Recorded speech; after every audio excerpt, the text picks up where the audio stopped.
I still remember the day she spit on my face and told me to crawl. My own daughter-in-law, Rina, looked me in the eye and said, "You're just an old sack of bones. You're not even worth the rice you eat." And my son? He looked away. They beat me, starved me, stripped me of my dignity. They laughed when I limped. They left me to rot in the hospital with no food, no money, and no one to sign the discharge papers. And yet, they never asked me what I had hidden in the torn lining of my old blouse. They never guessed that the woman they crushed would one day own everything they prayed for.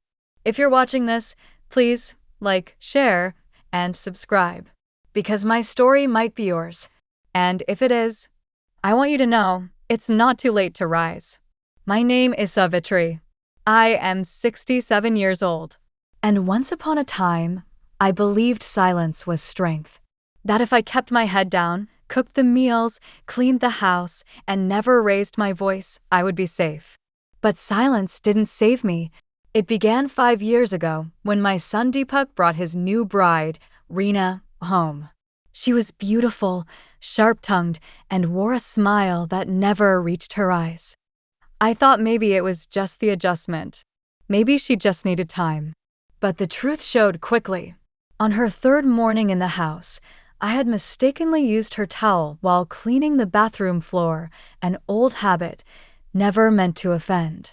She walked in, saw it wet and stained, and slapped me across the face. Not once, not twice.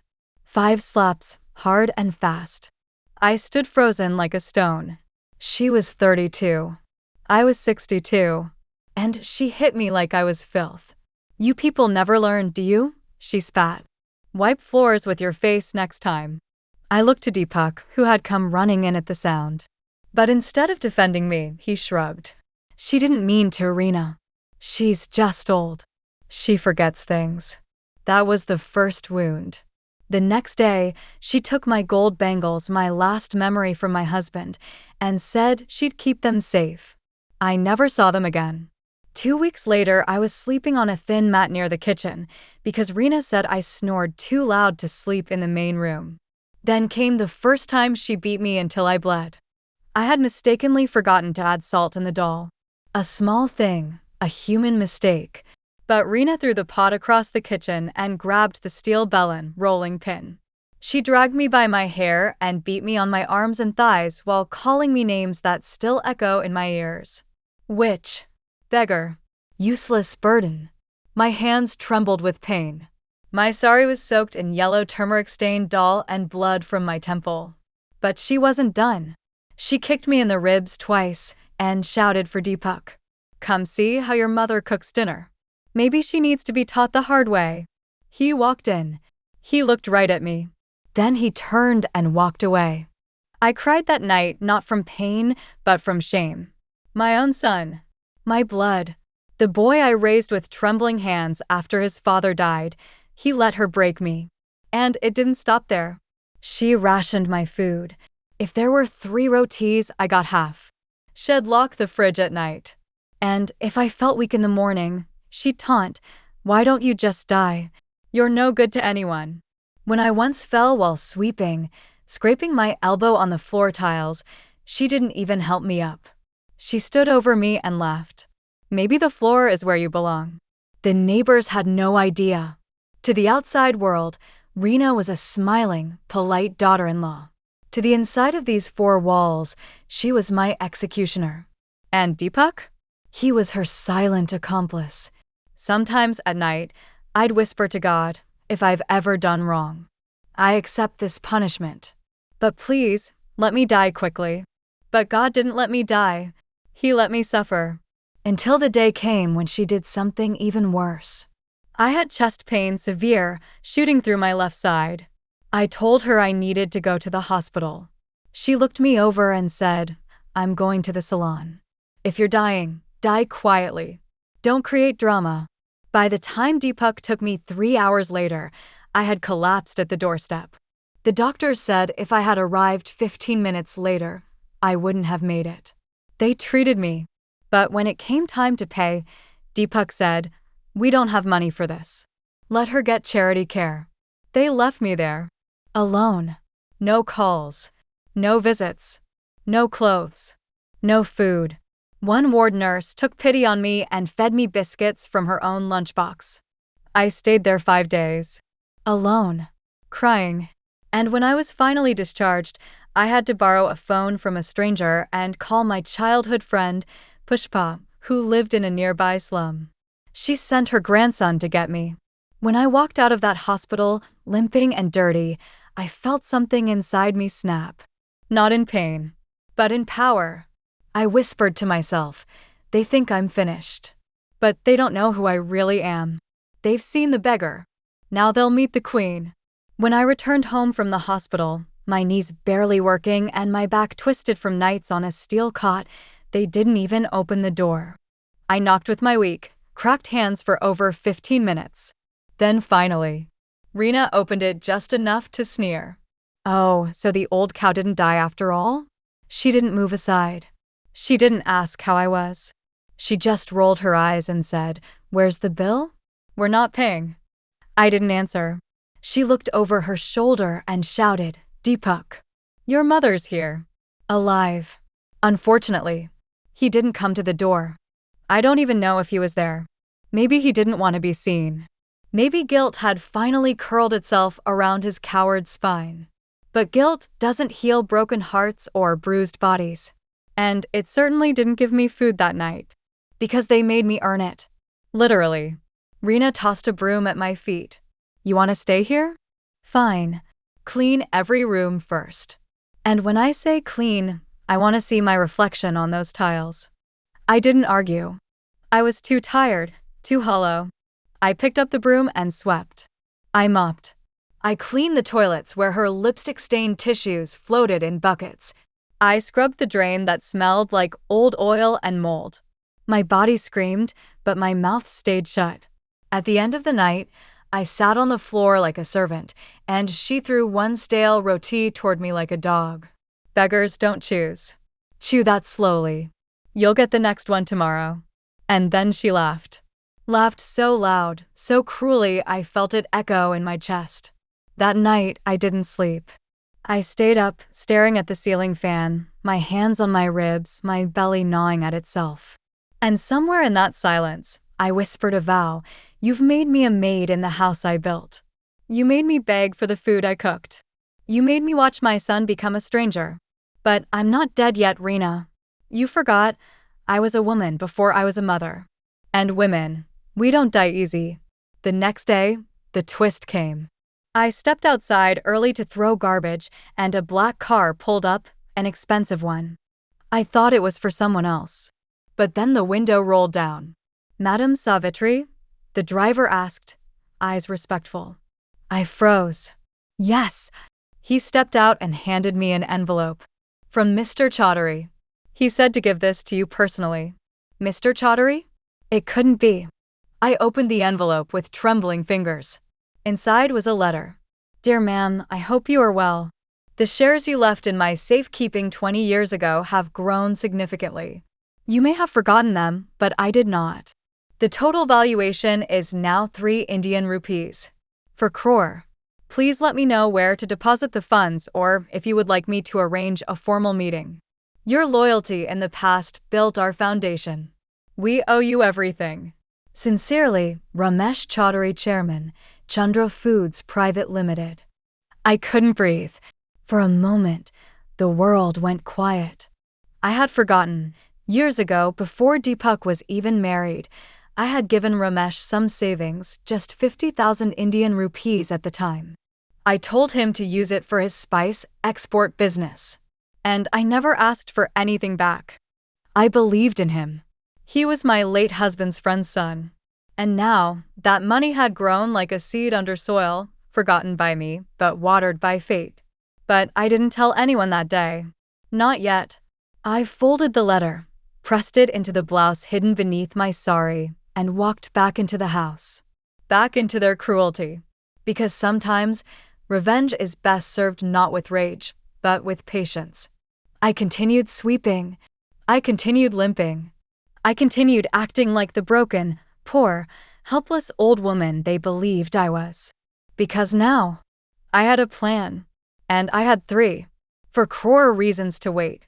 After I tucked the chaudhary letter deep into the lining of my blouse, I spent the entire day pretending to be exactly what they thought I was: broken, silent, and stupid. It was safer that way. Because Rina had new games now. Crueler ones. That morning, while sipping juice in her silk nightgown, she shouted, "Savitri, come here. Bring the laundry basin." I limped to the corner, pulled out the cracked blue tub, and waited. She stood in the doorway holding her undergarments. Not in a pile. No. One by one, dangling them like trophies. "I want these washed by hand. No soap powder. Use detergent paste. And make sure you scrub every corner. If I find even one stain, you'll be licking it clean." She tossed them in the bucket and walked away laughing. Every word she said stabbed at my pride. I had once been the matriarch of this house. Now I was bent over lace and elastic, scrubbing stains while her perfume choked the room. My hands burned from the chemicals. My eyes stung. I was kneeling for nearly an hour, silent tears dripping into the water. When I handed her the clean clothes later, she didn't even look at me. She simply said, "Keep your eyes down. No one wants to see your cursed face." But what broke me the most wasn't the work, it was what she did that evening. She invited friends over for a kiddie party. I wasn't told, of course. But when I went to fetch water, I overheard her. "She just won't die. Old people are like cockroaches. You hit them, they still crawl back." Laughter filled the room. "You let her stay with you?" one woman asked. "She cleans, mops, scrubs my toilet with a toothbrush. What more could I want?" Rina said, smirking. They laughed again. I stood behind the door, heart beating like a drum, my chest tight with shame. Just then, she spotted me through the glass. "Oh, look. She's here. Come on, show them how you say thank you." I stood frozen. Rina snapped her fingers and shouted, "Say it. Say what you always say." I didn't speak. So she walked up to me and hissed into my ear, "If you don't say it, I'll throw your medicine out. Then let's see how your precious bones feel." So I said it. I whispered, like a ghost, the line she made me repeat every night before eating. "Thank you, Rina, for letting me breathe in your house." One of the women gasped. The others laughed. "She actually made her say that," one whispered. But Rina wasn't done. She pulled me into the center of the room like a clown and said, "Now beg. Show them how you beg for rice." I looked into her eyes, dark, cruel, empty, and knelt. Just as I had the week before, when she refused to feed me for 3 days until I earned it. I clasped my hands and vowed, "Please, Rina, just a little rice. I'm hungry. I'll clean better tomorrow." The women fell silent. And then one of them, clearly disturbed, said, "Rina, this is too much." But Rina laughed and poured wine into her glass. "Oh, please. She likes it. Old ladies need discipline. Otherwise, they grow thorns." That night, I locked myself in the servant toilet and cried, not for what I'd become, but for what I would never be again. A mother, a respected elder, a human being. But even in that dark toilet, with mold on the ceiling and rat droppings by the mop, I still clutched that letter to my chest. It was hope. It was proof. It was a future. And just then, I made a second vow. I will not leave this house quietly. I will not die here like a shadow. Before I go, she will kneel. And he, my ungrateful son, will call me Ma again. Not out of love, but because I'll be the one holding the key to his fate. It was a Wednesday. The kind of ordinary, cruel day that smelled of bleach and shame. I had been up since 5 a.m., scrubbing the bathroom tiles while coughing blood into a cloth I kept hidden under my blouse. My joints ached, my vision blurred. And yet, I cleaned. Because Rina said I had to earn my stay. That morning, I heard whispers. I wasn't supposed to, but I had learned the art of invisibility. Rina was in the kitchen with Deepak, holding her phone in one hand and a form in the other. "She's just rotting here," she muttered. "It's a liability." Deepak didn't respond. So I called Shanti Vihar Old Age Home. They'll take her for 10,000 rupees a month. You'll just need to sign as the guarantor. I stopped breathing. Old age home? Rina continued, Look, I've already filled the form. I'll tell her we're taking her to a temple. Once she's admitted, she won't even know. These places don't let them leave once they sign. But she's my mother, Deepak said hesitantly, almost ashamed. Rina turned sharply. No. She's a worm. A drain on our life.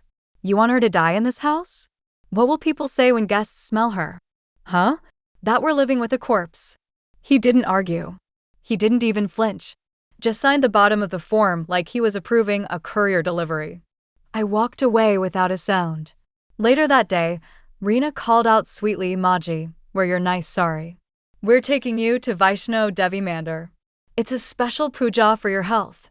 I knew she was lying, but I wore the sari. I braided my hair, and I said, Thank you, Beta. You are very kind. In the car, she held my arm like a prop. I looked out the window and memorized the roads, every turn, every signal, every signboard. Because I wasn't going to the temple. I was going into exile. But what she didn't know was that inside the hem of my blouse was a folded piece of paper. The Chaudhary letter. And in my mind, a new plan. They dropped me at a dull gray gate. Just wait here, Maji. I'll get the priest. She never returned. Instead, a nurse walked out with a file and asked me to sign something. I smiled weakly and said, Beta, I'm illiterate. Can you read this to me? She looked confused. This says you're voluntarily entering residential care at Shanti Vihar. Is there a number listed? A reference? I asked, pretending to tremble. Yes, a Mr. Deepak Varma signed it. I took a deep breath. Can I use your phone to call my son? I asked. She handed it over. But I didn't call Deepak. I called Ramesh Chaudhary. 23 years of no contact. One phone call. And the moment he heard my voice, he said, Savitri, Ma? Where are you? I'm sending a car right now. I turned to the nurse and smiled. Beta, cancel the registration. My son just remembered I'm worth something. 2 hours later, I sat in a luxury car, leather seats, cool AC, water bottles wrapped in paper towels. My hands still smelled of bleach, but I held them like royalty. Ramesh greeted me at his mansion's gate. His wife folded her hands. His daughter touched my feet. You saved our business once. My father told me. We thought you'd passed away, Ramesh said, hugging me tightly. I didn't cry. Not yet. I just said I need a bank account. And a lawyer. He didn't ask why. He simply said, Yes, Ma. That night, I ate paleo on a gold-rimmed plate. I wore clean cotton clothes. I slept on a mattress that remembered my shape. And as I lay in the darkness, staring at a carved ceiling fan, I smiled for the first time in years. Because the next morning, I would begin. Not just my life, but their end. The next morning, I stood on a balcony that smelled of jasmine and fresh linen. Not rotting rice. Not chemical bleach. Not Rina's perfume that used to choke me like poison. This was what dignity felt like. Ramesh came to me with folded hands. Ma, we've spoken to the legal team. The money is untouched, still in your name. We've created a new account. You can access everything with your thumb impression. No one else. Just you. I looked at him. This man was not my blood. And yet, he spoke to me with more warmth than the son I gave life to. That afternoon, I opened my first bank account in 23 years. 3 Indian rupees, 4 crore, untouched, waiting. I signed nothing over. Not to Ramesh. Not to anyone. The banker asked, Shall we assign a nominee? I smiled. Not yet. Let me decide who deserves anything when I die. Because right now, no one did. That night, I lay awake not with pain, but planning. The next morning, I gave Ramesh a simple list. I asked for a small house, nothing fancy, in the same lane where Deepak lived. A new Aadhaar card with my updated address. A mobile phone with no contacts. And a lawyer. The quiet kind. He didn't question me. Just said, done. And 2 weeks later, I moved in. Just 3 doors down from the house where I had been beaten, spat on, and left to rot. But I didn't ring their bell. Not yet. Instead, I had tea every morning on the veranda, dressed in a new cotton sari, my hair oiled and neat, and a soft silver shawl around my shoulders. People began to notice. Neighbors who once ignored me now walked slower when passing my gate. Some even whispered, "Isn't that Deepak's mother?" But the moment came a few days later. Rina was walking to her car, in heels and sunglasses as always. I was sitting outside, holding my teacup with both hands. She didn't see me at first, but something made her look, maybe instinct, maybe guilt. Our eyes met. Just for a second. She froze. She blinked, then stared. I didn't move, didn't wave, didn't smile, just sipped my tea. She turned pale. Her lips parted. And then she dropped her keys. She bent to pick them up, her hands trembling, glancing back again. I could see it, the confusion. She hadn't seen me since the day she dumped me at the old-age home. In her mind, I was probably lost somewhere, or dead. But I wasn't dead. I was reborn. And she had no idea what was coming. That night, Deepak came knocking at my new gate. He looked thinner, exhausted. I didn't open the gate. I let him knock twice, then a third time. And finally, I stood behind the curtain, silent. He called out softly, "Ma, is it really you?" Still, I said nothing. He pressed his forehead against the iron bars and whispered, "We didn't know you were here." Rina said she thought you had. He didn't finish. I knew what she told him. That I disappeared. That I went mad. That I died in some government ward like a stray. I let him stand there for 5 more minutes. And just before he turned to leave, I whispered, loud enough to pierce the silence, "You called me Ma now. But where were you when I called you Beta?" He froze. But I closed the curtain. Because I wasn't ready to let them in. Not yet. Let them stew in their shame. Let them wonder. Because when the trap is almost set, you don't scare the prey. You lure it. Rina couldn't sleep. I knew it before anyone told me. You don't live under the same roof as a woman like her for 5 years without learning to hear the tremble in her footsteps or the fear in her silence. 3 days after our eyes met at the gate, she started walking faster, looking over her shoulder, checking her phone twice while dialing. She even slapped the maid for no reason. "Why's the salt missing again? Huh," she shouted, before throwing the steel bowl across the kitchen. "Are you trying to drive me mad like that witch?" That witch was me. And the maid, Sunita, wasn't just a maid anymore. She was my first weapon. You see, a week after I moved in, I recognized her. She used to clean in our building 10 years ago, and I once gave her milk when her child had a fever. She remembered. So when I called her aside one evening and handed her a sealed envelope, she didn't hesitate. "This is her ration card?" she asked, eyes wide. I nodded. "And this, electricity bill?" "Both in her name," I said. She looked at me, confused. "What should I do?" I smiled, gently. "Take them to this lawyer. He'll explain." She took the documents with both hands. "What's happening, Ma?" I leaned in close and whispered, "I'm buying her house. She just doesn't know it yet." Because what Rina didn't know was that long ago, in Deepak's name, the house was pledged as collateral against a loan I had co-signed. After my disappearance, he defaulted. And the papers? They still had my partial lien. Which meant I still had rights. With the help of Ramesh's legal team and the original signatures in my old trunk, we traced the deed. A silent auction was held to recover the loan. No announcement. No notice. And who was the highest bidder? Me. I bought back the home I built brick by brick, cooking and scrubbing and starving for it only to let them think it was still theirs. But that wasn't the real revenge. The real revenge was letting them stay. Because what Rina feared more than poverty was pity. That night, I stood at my window and watched her pacing in the balcony. She was yelling into her phone. "I don't know how she's back. She's haunting me. No, she's not dead. I saw her. Her eyes, she looked different. She wasn't wrong. I wasn't the same woman. I was no longer the shadow in the corner. I was the storm waiting at the gate. 2 days later, Deepak came again. This time with flowers. Ma, please, he begged through the grill. Rina's not well. She's seeing things. The doctor says it's stress. She has nightmares of you beating her with a rod. I don't know what to do. I almost laughed. She had nightmares of me? The woman who left me in a hospital ward, bleeding and vomiting?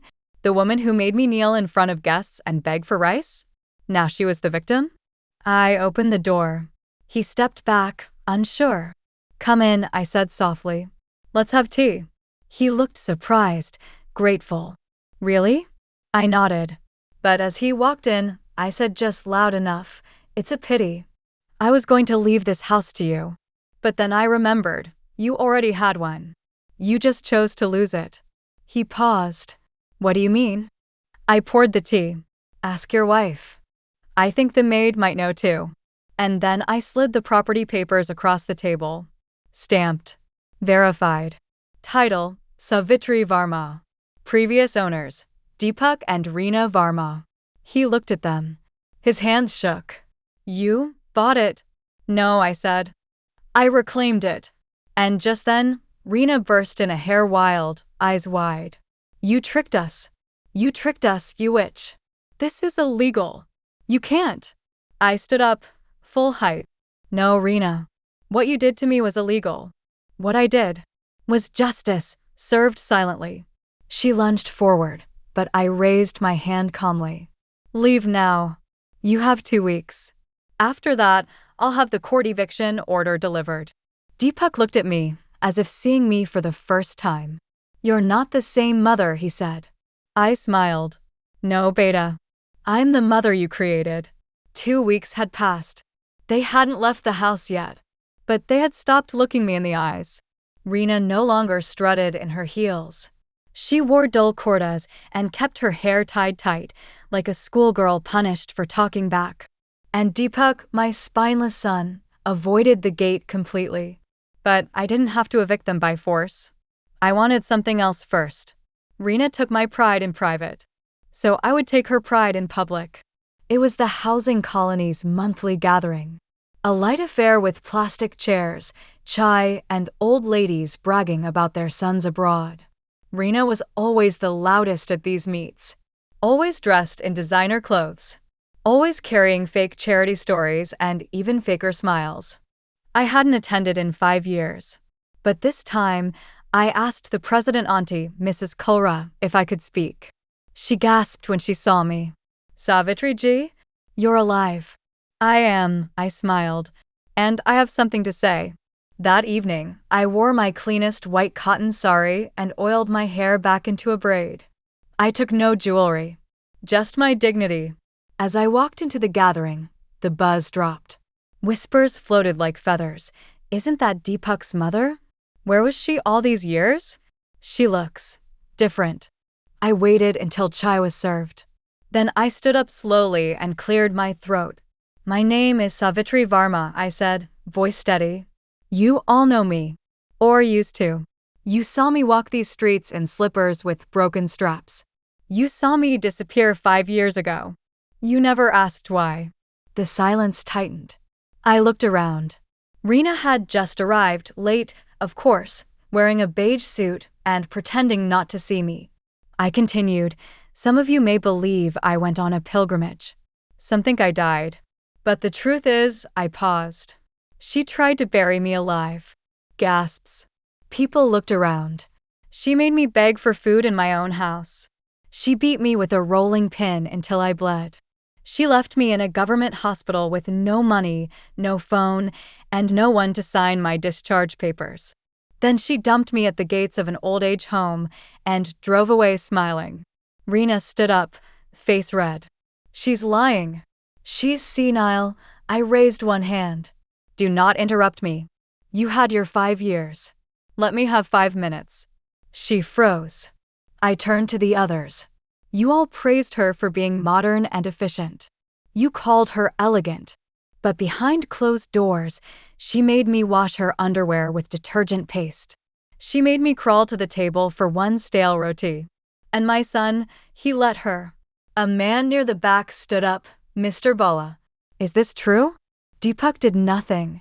He watched, I said. Every time. Like a dead tree while his roots were burning. Another woman whispered. She never looked like the type, and I turned to Rina, staring into her perfect, trembling face. Why are you quiet now, Beatty? Aren't you going to tell them how you made me say, thank you for letting me breathe? Or how you laughed when I begged you for rice? Shall I remind you of the night you locked the kitchen and said beggars don't need dinner? Her lips parted, but no words came. I pulled a folded page from my sorry blouse and raised it high. Property transfer. Eviction notice. Signed by the court. You are not the owner anymore. And soon, you will be not the resident either. A collective gasp. I leaned in close and whispered loud enough for all to hear. I'm not just your past, Rina. I'm your consequence. And then I walked out. Not one soul stopped me. Not one neighbor called after her. In one evening, I had erased every lie she wore like perfume. Because the truth may be slow, but when it arrives, it burns like fire. I didn't see Rina for the next 3 days. She didn't step outside, didn't attend kiddie parties, didn't even open the curtains. The neighbors had seen everything. They stopped calling her Rina Bobby and started whispering when she walked past. The aunties who used to ask for makeup tips now crossed the street to avoid her shame. And I simply existed. On the 4th morning, I went to the temple and donated 10 pairs of slippers to women my age who walked barefoot every day, like I used to. That same afternoon, Deepak came to my gate again. His hair was disheveled, his eyes bloodshot. He looked like a boy who'd lost his favorite toy. He didn't knock this time. He just stood there. When I finally opened the gate, he didn't meet my eyes. Ma, Rina hasn't eaten in 2 days, he mumbled. I raised an eyebrow. She's not hungry, just ashamed. Let her digest that first. He looked up. She's not right in the head. She talks to herself. She screams your name in her sleep. I sipped my tea. He leaned closer. Please, can we talk? Just once? We made mistakes, but we're still your family. I stared at him for a long time. Then I said, you watched them beat your mother like a street dog. And you stood there with your hands in your pockets. You are not my family. You are my witness. He didn't speak again. I handed him a folded piece of paper. Your eviction notice. You have 5 days. He took it, silent, and walked away. But that wasn't the only surprise that week. Later that night, I got a message on my new phone. It was from a number I didn't recognize. Ma, I want to meet you. Alone. Tomorrow. Rina. For a moment, I stared at the screen, my hands trembling not with fear, but control. Because now she was asking. I agreed. We met at the same park where she once humiliated me, where I'd picked up dog feces from the lawn while she laughed with her friends. She arrived covered in a shawl, her eyes hidden behind sunglasses. But the dark circles beneath them glowed like bruises on her soul. Why? She whispered. Why are you doing this? I smiled faintly. You asked me the same question once, remember? When I cried because you made me wash your undergarments. You said, why are you making such a scene? She swallowed hard. I wasn't myself. No, I said. You were exactly yourself. You just never thought I'd survive long enough to show it back to you. She reached into her purse and handed me a small pouch. Inside were 2 gold bangles. My gold bangles. The same ones she'd stolen and sold. Polished. Restored. Shamefully returned. I bought them back from the jeweler. I had to pawn my necklace. Please. I'm sorry. I held them. They were warm from her hands. I didn't come here for your apology, Rina, I said, gently placing the pouch on the bench between us. I came to see if you had a soul left. She looked down. Her voice cracked. I'm pregnant. Silence. It hit me like thunder, but not for the reason she expected. Because I saw it instantly. This was her final card. A mother's weakness. A manipulator's move. She thought she could awaken the soft old woman in me again. But I wasn't soft anymore. I stood up slowly. Then raise that child better than you treated me. Because if you raise it to be like you, God help you both. She reached out, but I stepped back. I will not be used again. Not even by Bled. Then I walked away, leaving her alone, cradling her belly with one hand, the pouch untouched beside her. That night, I put the bangles in a drawer. Not for sentiment, but as evidence of everything they took. And everything I reclaimed. It was supposed to be a quiet evening. The colony had organized a charity gala for senior citizens, mostly symbolic, with speeches, candles, and half-hearted donations. But this time, they asked me to speak. Me, Savitri Varma, the woman who once begged for rice at the corner of the dining room floor. The woman they used to ignore when she limped past in torn slippers. Now, they handed me a microphone. Now, they asked me to tell my story. And so, I did. The lights dimmed. People sat politely with their tea and biscuits, expecting a sweet old woman to talk about family and love. Instead, they got the truth. Good evening, I said, steady and calm. My name is Savitri. Some of you know me as Deepak Varma's mother. Others forgot I existed. Tonight, I want to tell you what a woman looks like after 5 years of being treated like garbage. Chairs creaked. Faces stiffened. I was made to clean toilets with my bare hands. I was beaten until my bones cracked. I was thrown into a hospital and left to rot, then abandoned at the gates of an old-age home like a broken chair. Gasps. Some of the same women who had once complimented Rina's makeup now covered their mouths in shock. I paused. And the people who did it? I continued. They didn't come from the street. They weren't criminals or strangers. They were my own. My son. My daughter-in-law. My blood. Rina was in the back row, dressed in her finest beige sari, trying to shrink into her chair. Deepak stood beside her, visibly sweating, phone vibrating in his hand again and again. Because while I spoke, his world was collapsing. Earlier that day, Ramesh's legal team had dropped the final blow, a fraud investigation triggered by unpaid taxes and misfiled loan documents, all in Deepak's name. The company he once ran proudly? Under audit. The accounts he used to hide money?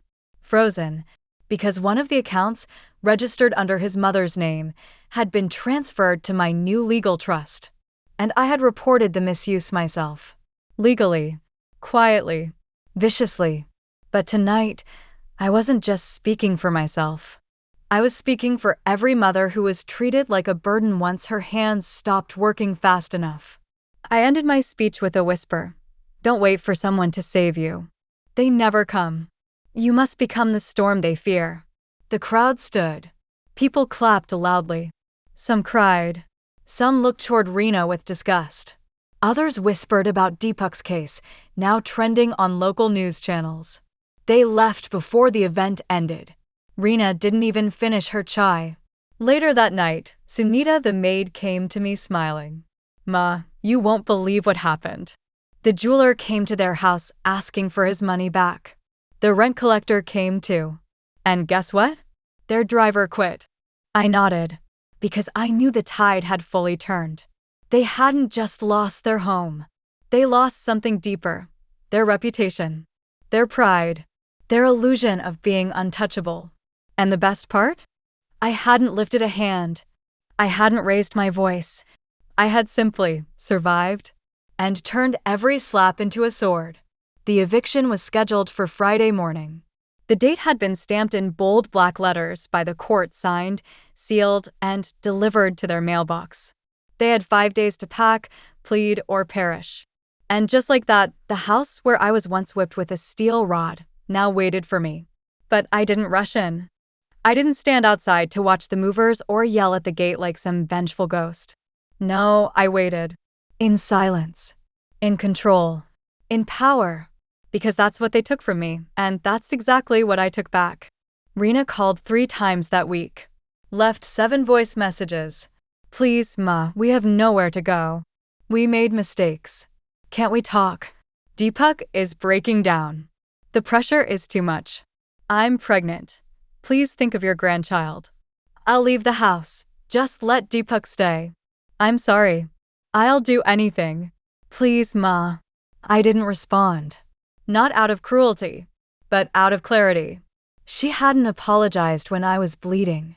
She hadn't begged when I was starving. She had laughed when I cried for help. Now she could taste the silence she once served me. On Friday, I sat outside my new house with a flask of tea and a newspaper in hand, like any normal senior enjoying her morning. From my seat, I could see the old gate across the road. It opened sharply at 8:03 a.m. The court officer walked in with 2 constables. I saw him knock, flash his ID, then hand over the notice. Within minutes, chaos followed. Rina ran out screaming at the officer. This is a mistake. This property is ours. We've lived here for years. The constable remained calm. Your name isn't on the papers, ma'am. You have 1 hour. Deepak didn't speak. He stood by the door like a ghost, gray, shaking, destroyed. The weight of his own choices finally crushing his back. I watched Rina drop to her knees, sobbing. Neighbors peeked from balconies. No one helped. No one offered water. No one opened their gates. Because the colony remembers what I said. They remember how I begged for a single roti. How I was forced to wash her toilet. How they had all once looked away. Now it was her turn to be invisible. At exactly 9 a.m., 2 men carried out their suitcases, one by one, followed by cheap shopping bags stuffed with half-folded clothes, expired makeup, and a broken photo frame of their wedding. I noticed something else too. She wasn't wearing shoes. Just like I hadn't been, years ago, when they locked me out after making me scrub the bathroom all morning. My feet had bled on the tiles that day. Now hers shuffled on the hot pavement. Karma, I thought, is cruel. But she remembers her appointments. As they reached the gate, Rina looked at me. We locked eyes for the first time since the speech. She was crying. Not crocodile tears this time, but broken, raw sobs, the kind that come from somewhere deep inside the soul. And I didn't blink. She opened her mouth to speak, but I raised my hand, just slightly, and said, "This is the part where you thank me for letting you breathe in the street." Her face crumpled. She turned away. And for the first time in her life, Rina walked away in silence. I watched them disappear down the road with no destination. No driver. No car. No servants. Just each other. The same pair that once ruled my life like tyrants. Now, homeless. Together. Exactly how they deserved to be. But I wasn't finished yet. That evening, I did something no one expected. I visited the government hospital, the same one they abandoned me in. The ward was still the same. Peeling paint. Cracked walls. Nurses in tired slippers. I walked slowly past the very bed I once bled in, the same bed where no one came to visit me for 5 days. Where the nurse fed me biscuits out of sympathy. Where my bones healed, but my heart didn't. I lit a candle beside the bed. And I whispered, "Thank you. You didn't kill me. You birthed me again." Then I left a white envelope with the head nurse. Inside, a donation slip. 10 Indian rupees lakh. For a new fan, new bedsheets, better food, and no more forgotten mothers, I said softly. The nurse held my hand. "Bless you, Ma. No one remembers us." I looked her in the eye and said, "I remember everything, because now I remember what they forgot. That a woman who survives cruelty doesn't return as the same person. She comes back as the storm they never saw coming." It was a quiet Sunday. The kind of day where the sun warmed your bones and jasmine bloomed by the steps.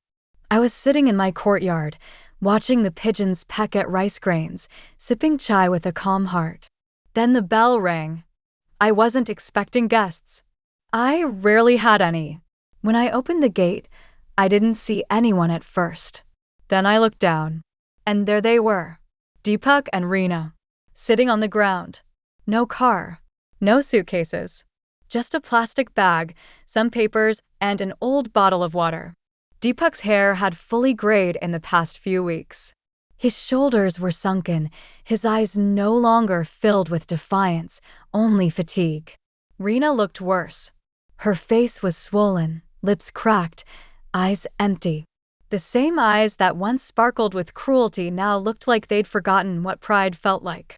"Ma," Deepak croaked. "Please. We don't have anywhere to go." I said nothing. He looked up, desperate. "Just for a few nights. Until we figure something out." Rina didn't speak at all. She just stared at my feet, hands resting protectively on her belly. I waited, and then said, "I gave you a house. A name. My back. My blood. What else do you want now?" "My shadow." "We were wrong," Deepak whispered. "We know that now. You knew it then, too."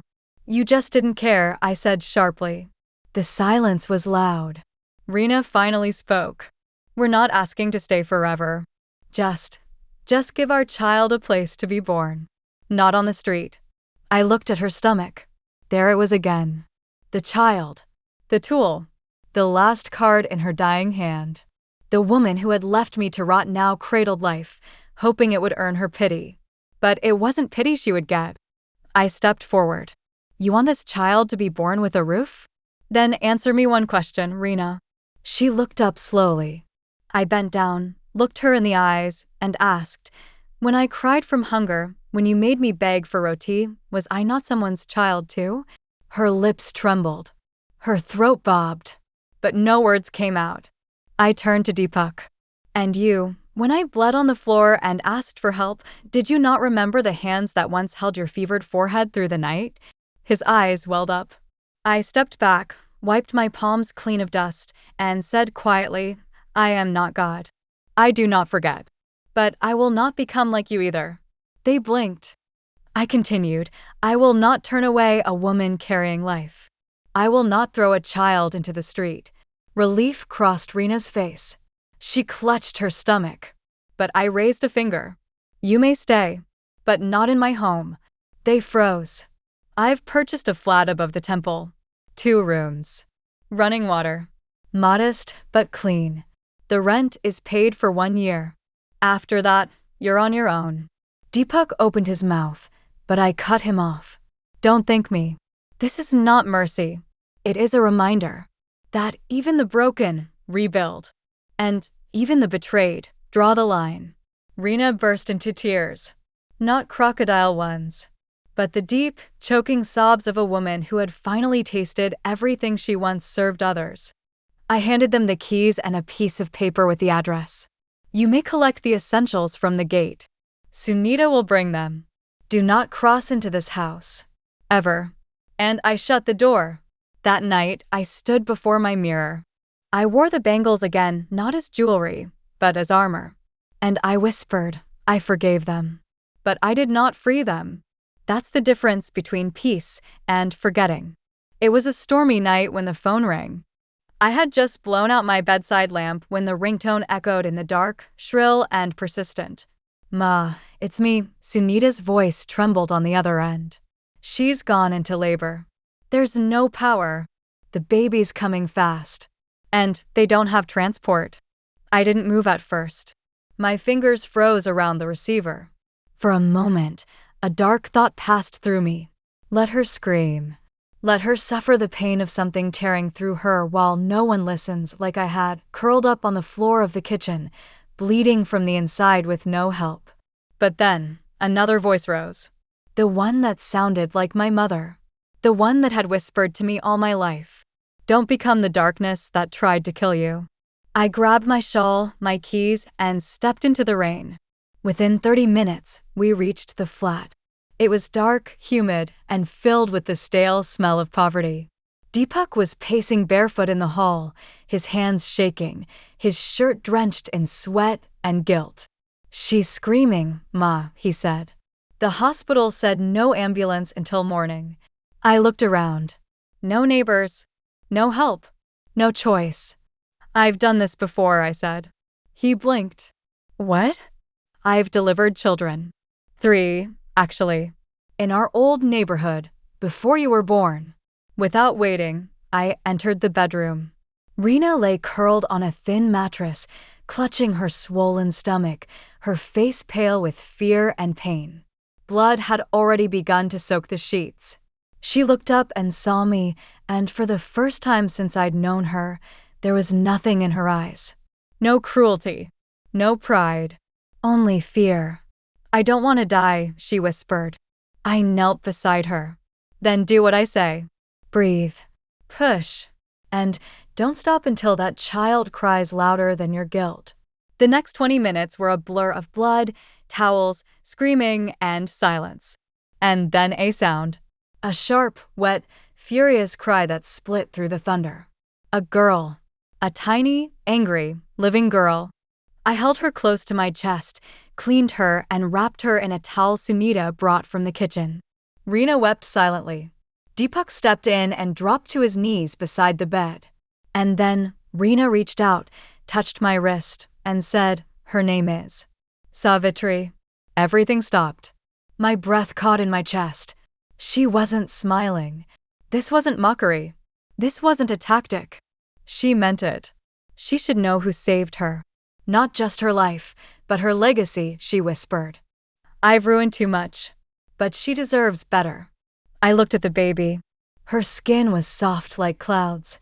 Her mouth curled downward as she slept, frowning in that serious way newborns do. And something inside me broke. Not with pain, but with memory. I had been her once. Tiny, innocent, and eventually forgotten. I placed the child back into her mother's arms. She has my name, but her story must be her own. Rina's eyes filled. Do you hate me, Ma? I looked her straight in the eye. I did. But hate is heavy. I've carried too much already. Now, I only carry lessons. I turned to Deepak. And you? Don't think naming a child fixes what you shattered. You've still got a lifetime of silence to make up for. He nodded. I know. I walked out before dawn. The rain had stopped. The air smelled clean, washed, forgiven, but not erased. And as I walked home alone under the gray morning sky, I whispered to myself, let them remember me not as a victim, not even as a mother, but as the storm that taught them how to rebuild or drown. Weeks passed. Little Savitri, the baby with my name, began to grow. Sunita would come by with photos, small moments frozen in time, the baby yawning, wrapped in yellow cloth, Rina holding her with tired eyes, Deepak watching from behind, his smile thin and forced. She doesn't cry much, Sunita would say, beaming. And she likes to listen to the temple bells. Maybe she'll grow up with some peace. I nodded, but I said nothing, because the truth was, peace still hadn't reached me. Forgiveness may have walked into the room, but justice still waited in the hallway. One morning, a small envelope arrived under my gate. It was a hand-drawn card, crayons, scribbled words, a baby's footprint in red paint. Inside, it said, to my nanny, thank you for saving my life before I even knew it was mine. Love, little Savitri, with Rina's help. I held it in my hands for a long time, not because I was moved, but because it scared me. I could feel Rina's strategy. She was shifting the game again, from victim to daughter-in-law, from enemy to forgiven, from cruel tormentor to grieving mother trying to reconnect. But forgiveness, when forced, feels like guilt dressed in white. That evening, Deepak came to visit again. He sat across from me on the porch like a schoolboy awaiting punishment. Ma, he began softly, Rina's trying. She's changed. I stared at him. She hasn't beaten anyone in weeks? I asked coldly. His eyes lowered. She prays every day. She wants to ask if she can bring the baby over. To meet you. Properly. I looked down at my hands. The same hands that once shook from holding a steel rod she beat me with. The same hands that cleaned her floors, washed her shoes, and bled from her heels. She wants a second chance, he added. I finally looked at him. So do I said. That's why I'm giving you one last choice. He blinked. What? I slid a sealed envelope across the table. He hesitated. Inside are 2 documents, I said. One is a formal request to add your name back into my will. As my son. As my heir. His eyes lit up, just slightly. And the second, I continued, is a notarized declaration stating that you and Rina will never approach my home, my accounts, or my life again under any pretense. You'll take the child, raise her far away, and never use my name to buy sympathy or forgiveness. Silence. I let the pause sit in the air like thunder. Choose one, I said. But if you hesitate, I'll choose for you. He opened the envelope with trembling fingers, looked at both documents. Sweat beaded on his forehead.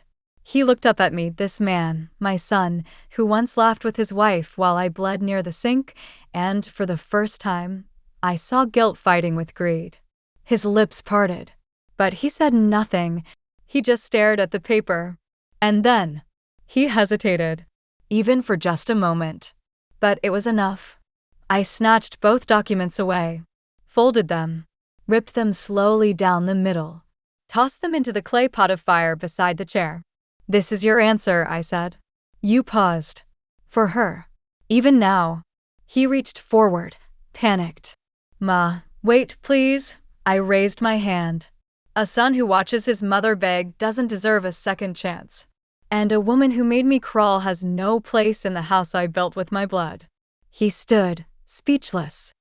I added one more thing before he left. You want your daughter to have a relationship with me? Let her decide when she's old enough to understand what the word nanny means. Until then, you earn nothing. He left. No footsteps. Just silence.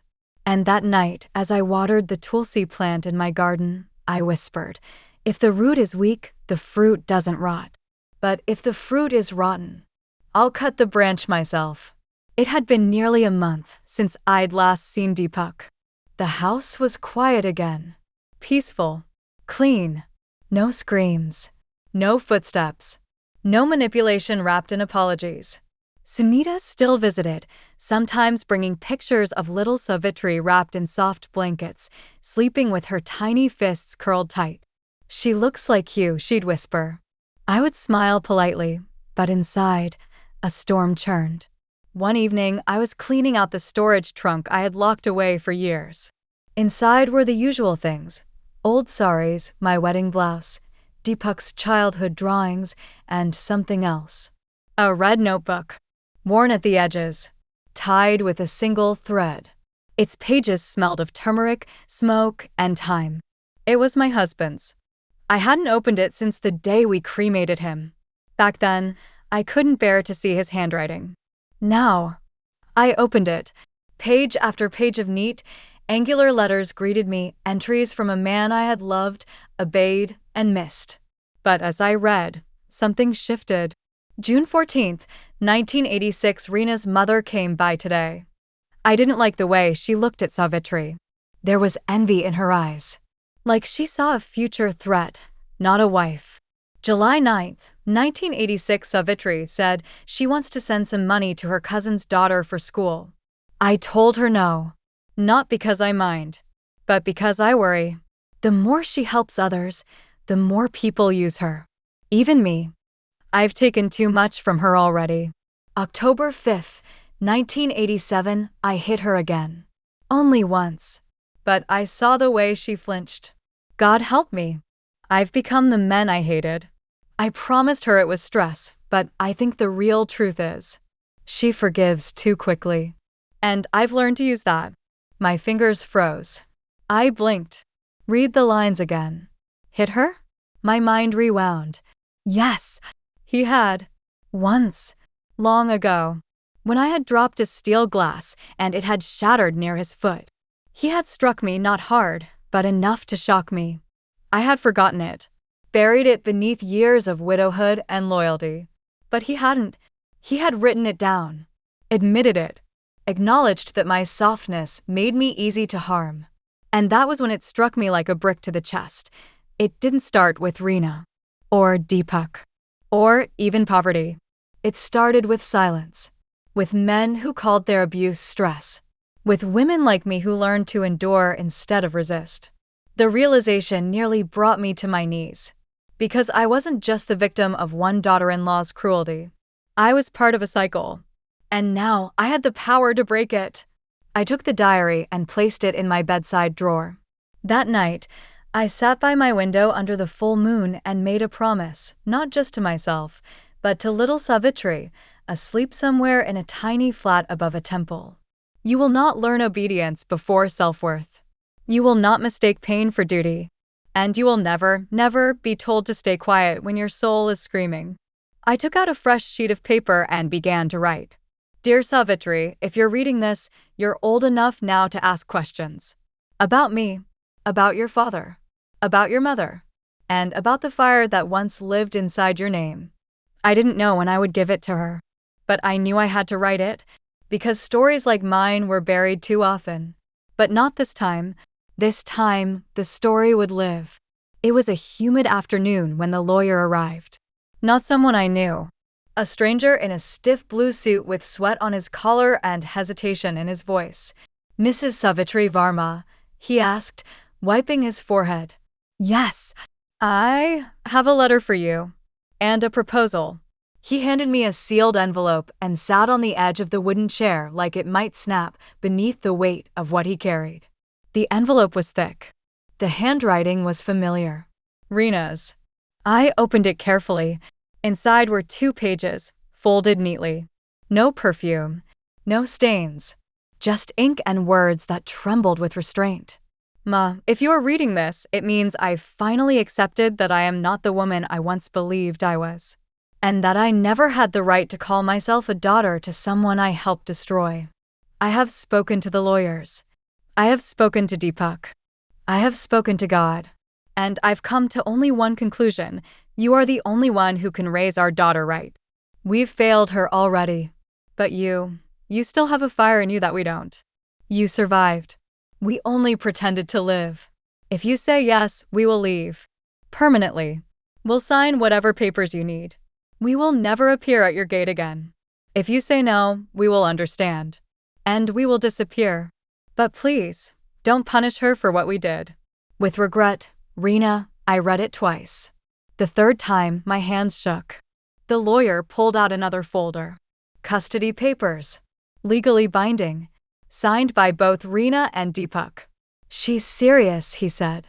They've already vacated the flat. They left with just 2 bags. The rest, they've donated or abandoned. I was silent. He added, the child is with the nurse right now, in a nearby room. If you'd like to see her. For a moment, I couldn't speak. I stared at the floor, at the shadows on the tiles, at the space where I had once sat bleeding while Rina laughed. And then, I nodded. He stepped out. A moment later, the door opened gently, and in walked Sunita, holding a bundle wrapped in soft white cloth. The baby's eyes were open this time. Wide, clear, curious.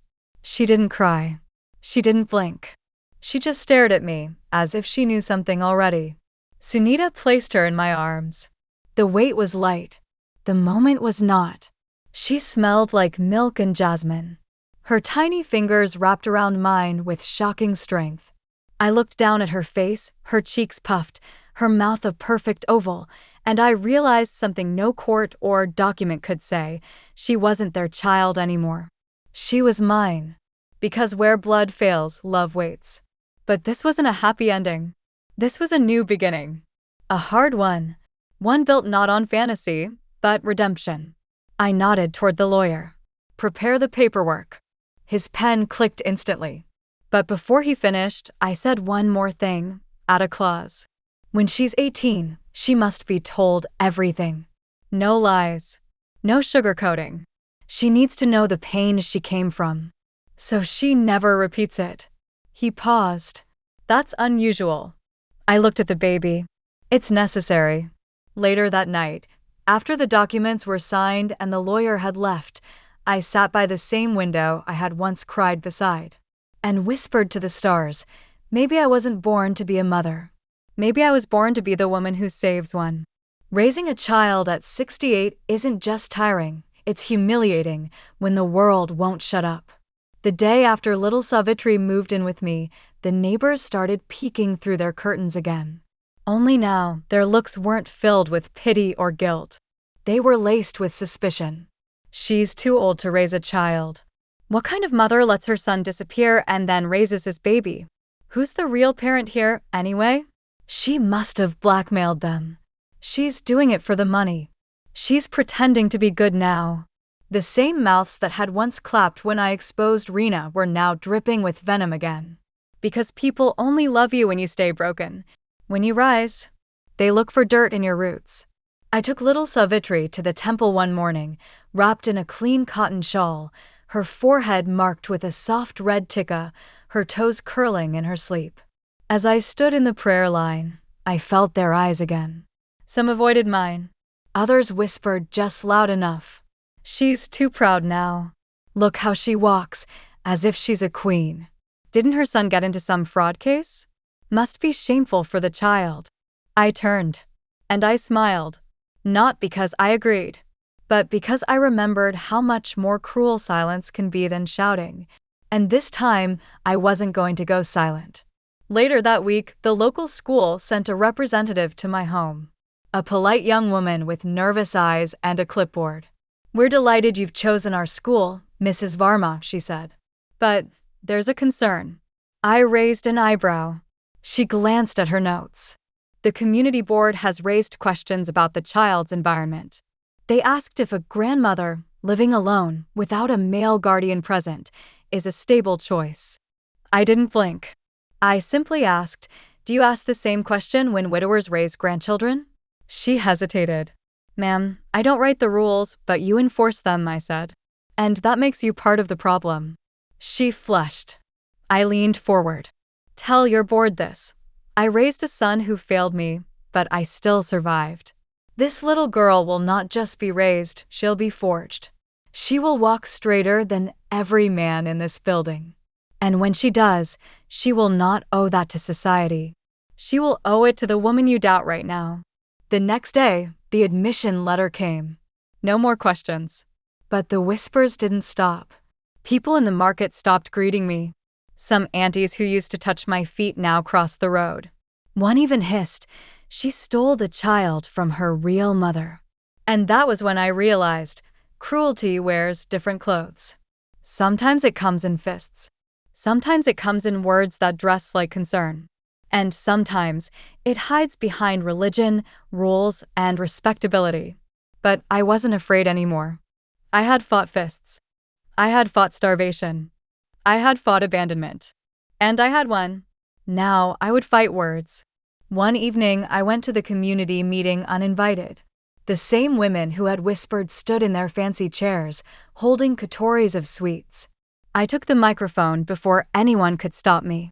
"I see you," I said. "All of you. And I hear what you say. You praised me when I was crying on the floor. You clapped when I kicked out my abusers. But now that I've taken in the life they left behind, you've turned your backs again." They stared, awkward, lips tight. I stepped forward. "You asked if I'm too old to be a mother. Let me answer you. I may have weak knees, but my spine is stronger than any of your husbands. And this child? She will no more love in my arms than she ever would in your gold-plated pity." Silence. I left before they could respond. Because I didn't need their validation anymore. I had the only validation that mattered. That night, as little Savitri curled up beside me, her tiny hand resting on my heart, she mumbled in her sleep, "Nanny, strong." And I cried for the first time in weeks. Not because I was broken, but because finally, someone small and pure had seen the truth. It was a Thursday afternoon.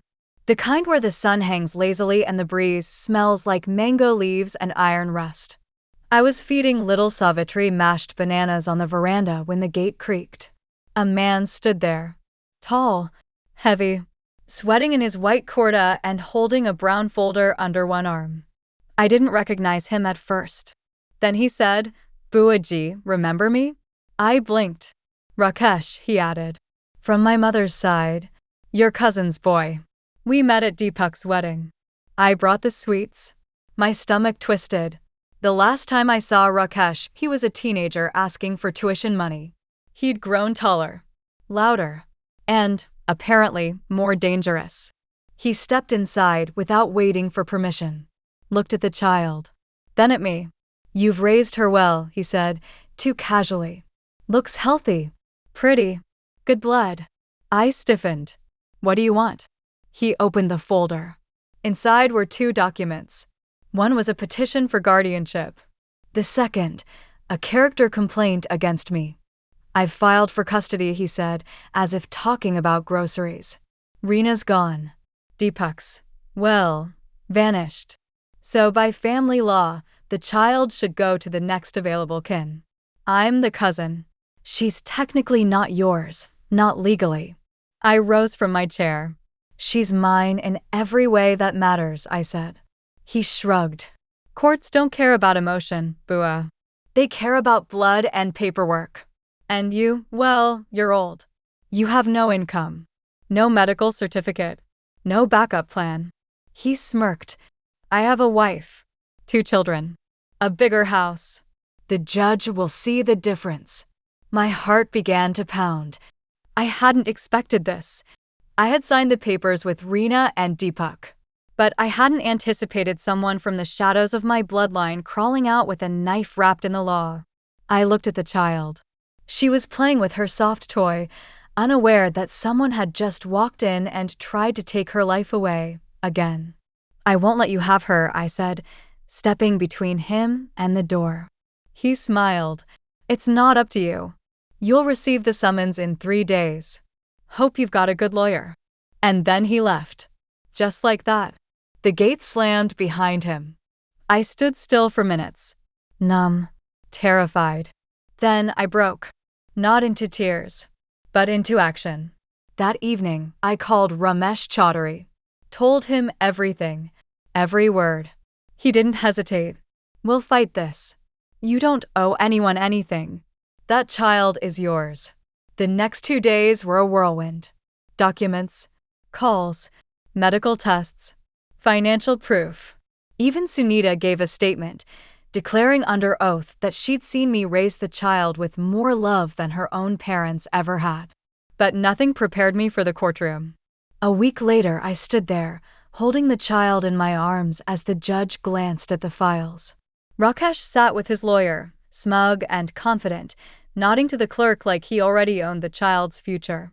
The judge looked up.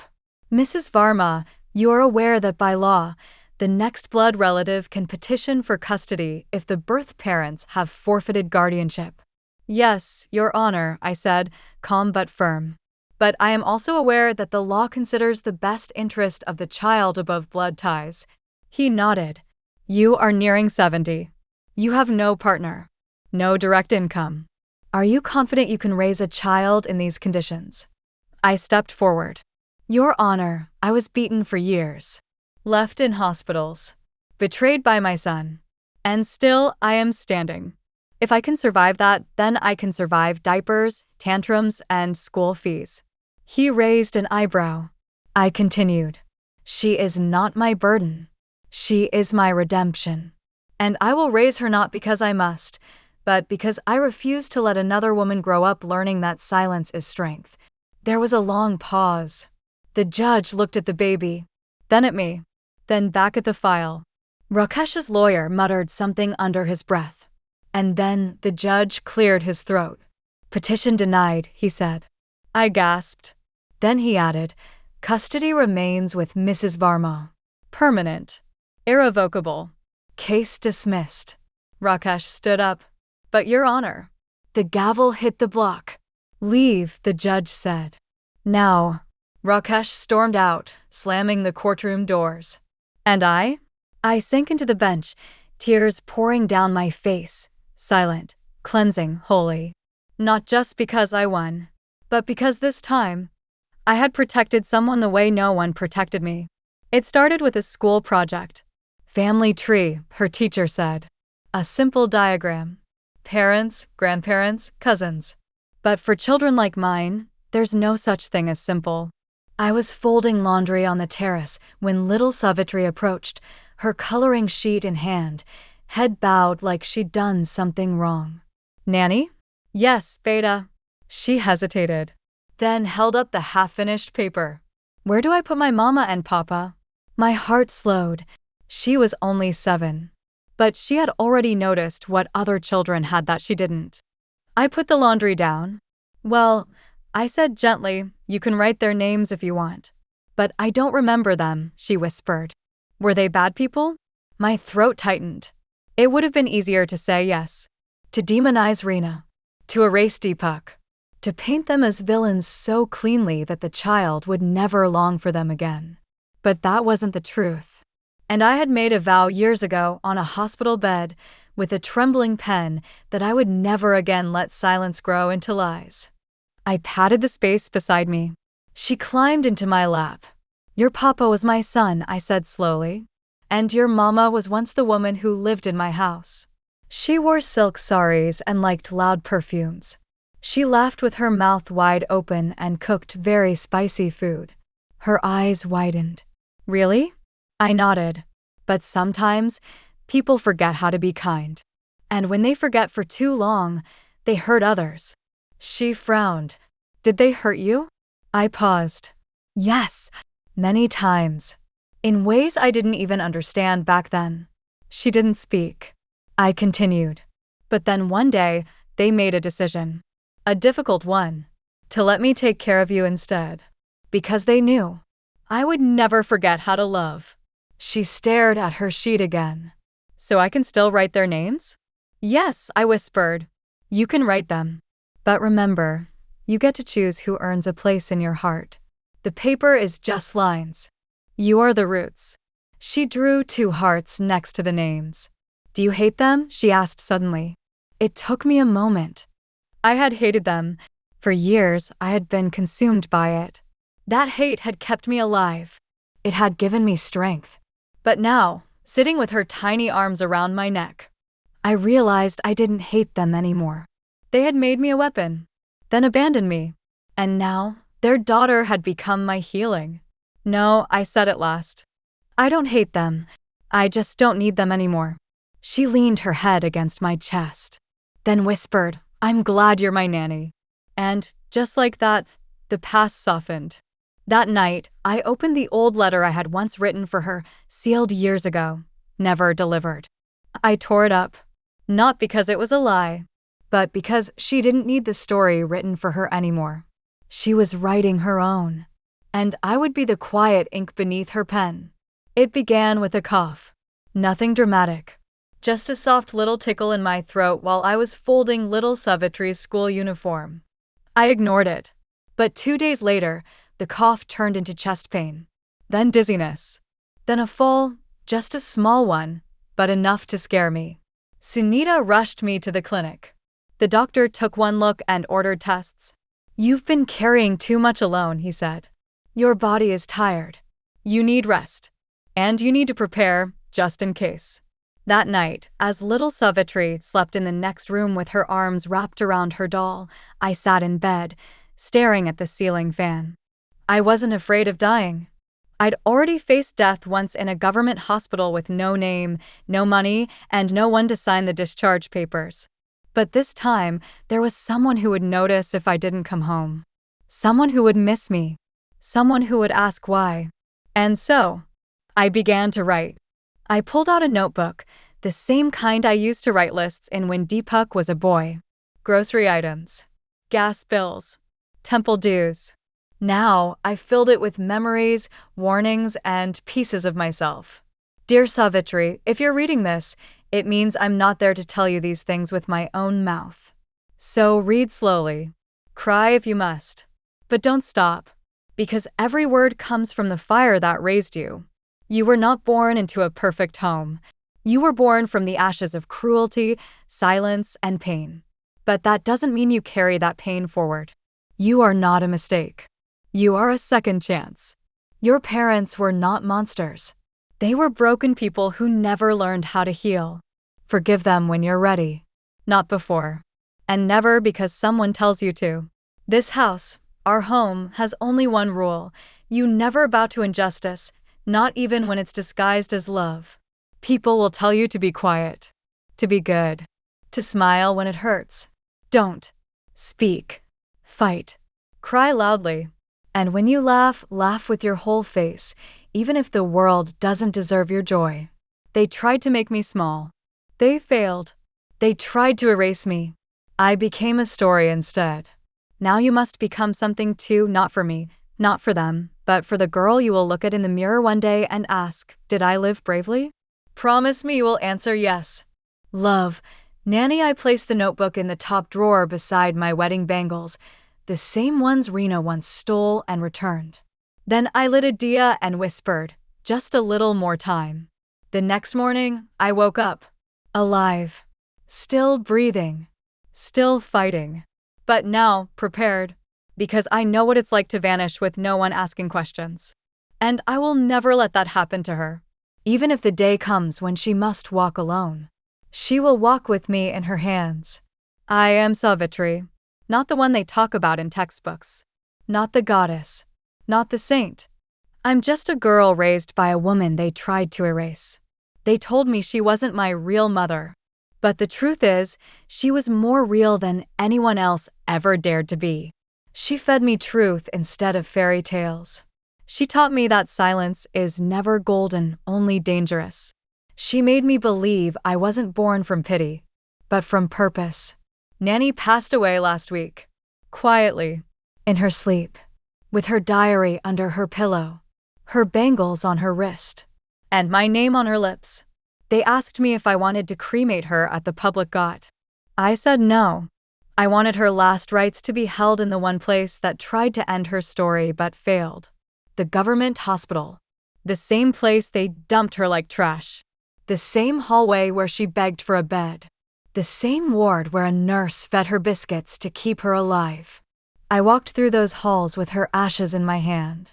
The nurses recognized her name. One old woman wept. She's the one who donated all those bedsheets and fans, she whispered. I said nothing. I just walked to the corner of the ward where her body once lay decades ago. And I lit the candle. For every woman who'd been forgotten in these beds. For every mother told she was a burden. For every voice forced to whisper instead of scream. I scattered her ashes in the hospital garden. Not in shame. In power. Because this was not where her story ended. This was where it had begun. I opened her diary that night and read the letter she left me again. The ink was faded, but the words burned brighter than fire. You are a second chance. And now it is my turn. I don't carry her pain. I carry her power. I've started a foundation. We call it the Nanny Who Stayed.